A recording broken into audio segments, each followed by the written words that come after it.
Le REMAPSEN, c'est le réseau des médias africains pour la promotion de la santé et de l'environnement.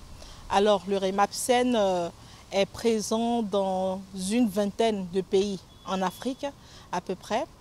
Et c'est des gens qui sont des journalistes qui sont vraiment expérimentés, qui ont plus d'une décennie d'expérience, voire 20 ans, même 30 ans, et qui travaillent vraiment à démystifier tout ce qu'il y a dans le monde environnement et santé, c'est-à-dire nous sommes ces personnes-là et qui sommes en contact avec les experts, avec les chercheurs et qui arrivons à monnayer les thèmes techniques de ces experts-là, de ces chercheurs, de façon à ce que les populations, même rurales de nos pays, puissent comprendre les réalités du monde santé et environnement. Webinaire du réseau des médias africains pour la promotion de la santé et de l'environnement. Ce webinaire a porté sur la thématique sécurité alimentaire et changement climatique en Afrique. Le représentant du FAO au Bénin présente les initiatives avec le gouvernement.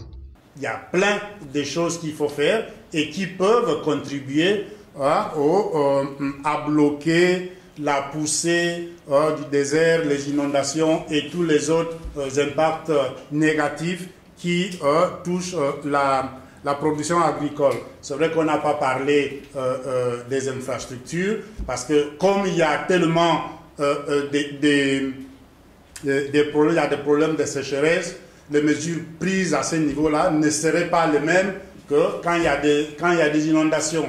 Les mesures pour les inondations ne seraient pas les mêmes que quand il y a des criquets, etc., etc.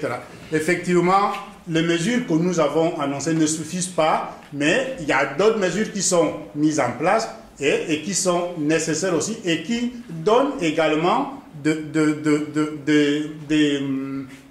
résultats. Déjà au niveau technique et les pratiques paysannes, ça donne également des résultats. Nous avons parlé des semis, des plantations, de suivre les irrégularités des saisons agricoles. La sécurité alimentaire est le gage de l'indice du capital humain. Car si on a la sécurité alimentaire, on peut retrouver tout ce qu'il faut. On aura les qualités d'humain attendues pour le développement de nos nations. Le secrétaire général de la CAN explique par ailleurs les défis de la sécurité alimentaire et les mesures mises en œuvre pour faire face à la crise. C'est de transformer l'impossible au possible. Donc, la sécurité alimentaire, son défi, c'est l'insécurité alimentaire qu'il faut essayer d'éviter. Alors,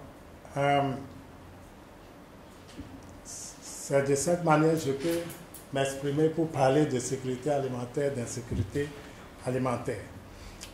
Et le représentant de la FAO nous a bien instruit déjà sur les 4 dimensions de la sécurité alimentaire qu'il faut bien assurer pour s'estimer hors de danger. Et il est revenu là-dessus en nous parlant d'un maillon. Quand ça ne marche pas, par exemple, disponibilité, malnutrition, etc. Donc, les défis, la sécurité alimentaire est nécessaire pour notre vie, pour notre existence. Cette bonne nouvelle sur la sécurité alimentaire ne va pas s'arrêter seulement sur les réflexions. Elle sera apportée à la base aux techniciens du secteur agricole. Les partenaires techniques et financiers que nous sommes là pour accompagner, nous sommes là pour appuyer, nous sommes là pour complémenter les efforts qui sont faits au niveau de chaque pays. La FAO travaille dans tous les domaines, au niveau des techniques agricoles, au niveau de l'élevage, au niveau de la pêche, au niveau de l'environnement. C'est pour booster un peu le politique national qui existe. C'est pour apporter de la technicité, c'est pour apporter des échanges des technologies de façon à ce qu'un certain nombre de problèmes, si ce n'est pas tout le problème, puisse trouver la solution si c'est au niveau technique. Grâce à cette réflexion novatrice, la sécurité alimentaire dans notre pays est sur de bons rails. Que les réflexions se poursuivent pour un soulagement total de la population.